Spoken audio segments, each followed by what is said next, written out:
What is the meaning of bad and bad boy in English? Meaning of bad. Bad means not good, unpleasant, harmful, or poor in quality. Let's use this word in sentences. 1. He had a bad day at school. 2. Eating too much junk food is bad for health. 3. The weather is very bad today. Meaning of bad boy.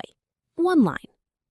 Bad boy means a boy or man who behaves badly, breaks rules, or acts in a naughty way. Let's use bad boy in some sentences. 1. The bad boy did not follow the school rules. 2. Everyone was afraid of the bad boy. 3. He acts like a bad boy in class. Dear viewers, subscribe to this channel to learn more English words with explanation.